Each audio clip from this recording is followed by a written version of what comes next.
On the phone with me is the head coach of the Wind River Cougars, Mykah Trujillo. His team had a big win in the first round last week, and they'll get a rematch against a county rival in the semifinals. We'll get to that in just a moment, but Mykah Trujillo with the Wind River Cougars, thanks so much for your time. First of all, take me back. Big win on the road at Lusk. That's not something that's easy to do. How'd your team do it, Coach? You know, the boys played well. We had some lulls in the game, but they pulled out of it, and, you know, they persevered and did the things that they needed to do. I think that might be one of the first, if not the first win ever for a Fremont County team over Lusk. So you guys had a little history there last week, it sounds like. Yeah, that's what they tell me anyways, but we're excited about it either way.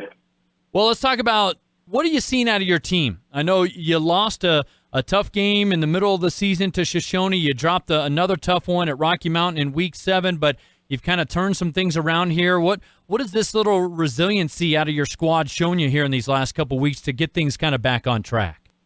You know, for our squad and our the way we've talked about it is, you know, we bring what we want to the game, and if we don't bring the intensity that we should or that we want, we're not going to win the games. And I think they're starting to understand that. They're a little bit younger of a team, but they're starting to figure that out, and that they can control a lot of things in the game just based off of their intensity and how they play.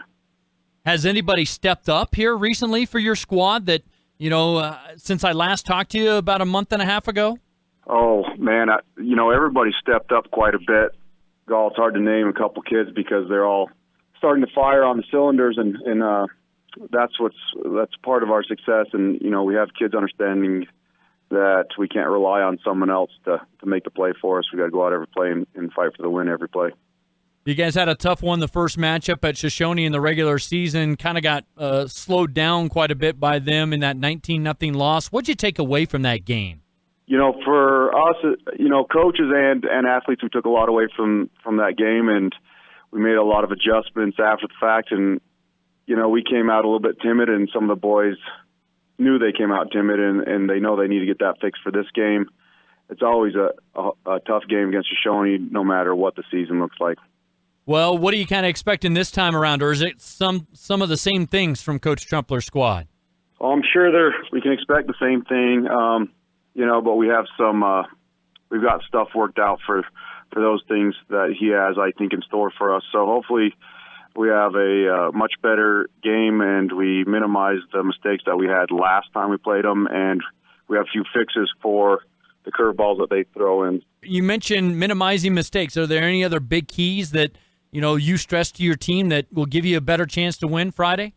You know, missed tackles. We had quite a few missed tackles on the first go-around where we didn't quite wrap up, and it would have changed the momentum of the game night and day, I believe, just because of the plays that we missed them on and the momentum of the game. So that's kind of our goal for this game, is not to miss the tackles and to wrap up and take the guys down.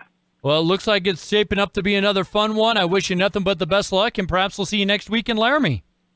Well, we'll see you in Laramie.